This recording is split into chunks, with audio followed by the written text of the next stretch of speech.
Chinese बहू। Chinese बहू हमारी याद तो है ना आपको? भूले तो नहीं ना? हाँ भाई, थोड़ी देर में ही सही, लेकिन चाइनीज बहू की कहानी आ ही गई। क्या हो रहा है ये देश में? चाइना ने तो आतंक ही मचा रखा है। अरे क्या हो गया, क्यों चाइना को कोसता रहता है? भूल मत, तेरी ससुराल चाइना की ही है। हाँ माँ, पर ये देखना, लड़ाई झगड़े, ये बीमारी, ऊपर से ये देश कितना चालाक है, अंदर न जाने क्या क्या करता रहता है। तभी अंदर से बहू की चिल्लाने की आवाज आती है। अरे क्या हो गया बहू, क्यों चिल्ला रही है? माँ जी, ये देखिए, ये रूस ने यूक्रेन की हालत क्या कर दी है। ऊपर से चाइना में दोबारा लॉकडाउन लग गया है। माँ जी, अब क्या किया जाए? अरे तो तुम लोगों को क्या परेशानी हो रही है, मैं तो यही नहीं समझ पा रही हूँ। वो क्या है ना माँ, हम लोग चाइना जाने की सोच रहे थे, सांगसू के भाई की शादी है। तो क्या? अरे कौन सा उन लोगों के यहाँ भाई घोड़ी चढ़ता है जो बहन काजल लगाकर नेक लगी। माँ जी, उसकी आंखें बहुत छोटी छोटी है, उसमें या तो पुतली रह सकती है या काजल। साले की पुतली निकाल कर काजल लगा दो, अंधा कहीं का। क्या क्या बोला तुम मेरे भाई के बारे में? अरे नहीं नहीं बहू, वो तो बोल रहा था कि तुझे नेक मिल जाएगा। हाँ, बहन है ना तू उसकी।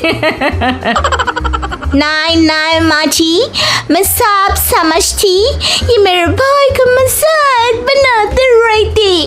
कितना सीधा है मेरा भाई, बिल्कुल छिपकली जैसा। नहीं नहीं बहू, सीधा गाय जैसा होता है। सही पकड़े हैं माँ जी। हाँ, तो मेरे भाई की शादी है, मैं चाइना जरूर जाऊंगी। तभी एक पड़ोसन आ जाती है। अरे नहीं नहीं बहू, तू कहीं ना जा, हम लोगों का मन कैसे लगेगा तेरे बिना। ले बहू, तेरे भाई के लिए ये शॉल रख ले, हमारी तरफ से गिफ्ट कर देना।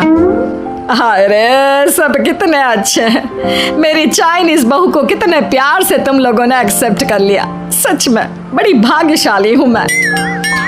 कैसी बात कर रही है?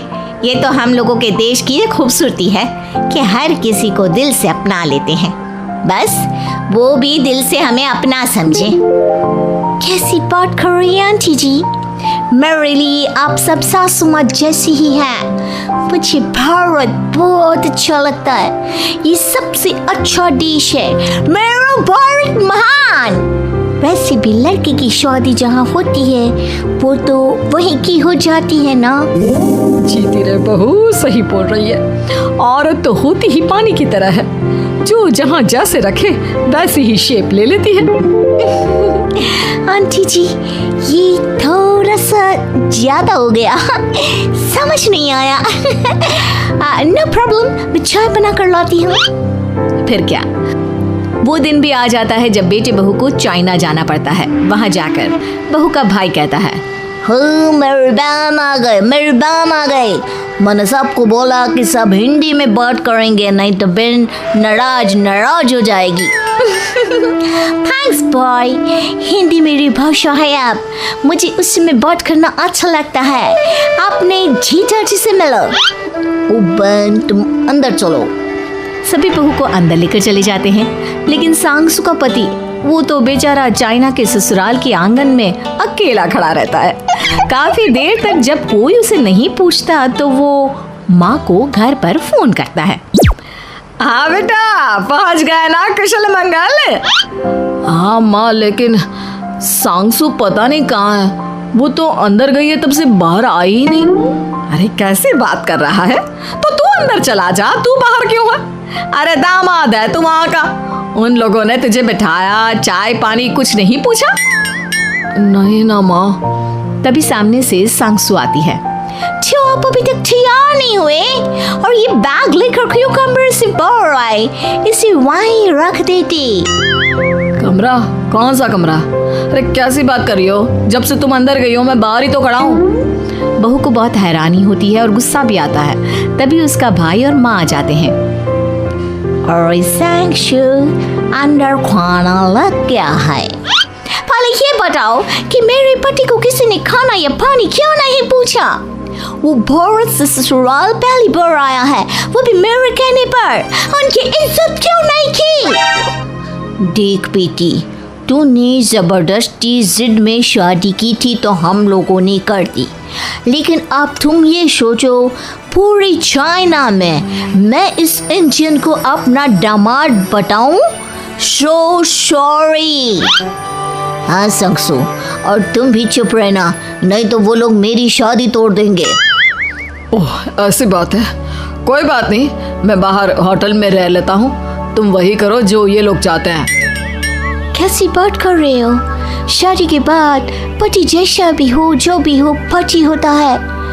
वैसे भी तुम्हारे पूरे परिवार ने, सबने बिना सोचे मेरा साथ दिया, मुझे एक्सेप्ट किया, प्यार किया।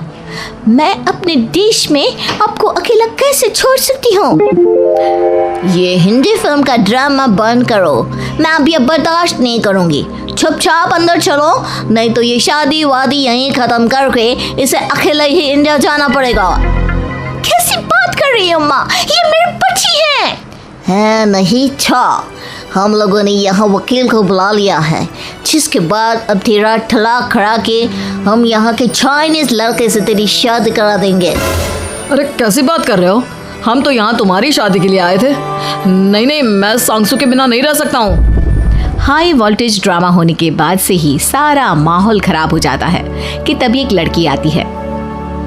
मैंने सारा इंतजाम कर दिया है, सांगसू की शादी का मंडप परसों लग जाएगा, तब तक इसके पति को कमरे में बंद कर देते हैं। सभी सांगसू के पति का हाथ बांधकर उसे कमरे में बंद कर देते हैं। ये क्या कानूनी है? आप लोग मेरे पति के साथ ऐसा नहीं कर सकते हैं। मैं किसी से शादी नहीं करूंगी, ये साफ बात है। पहले मैं अपनी शादी करूं, फिर तेरी भी शादी करवा दूंगा।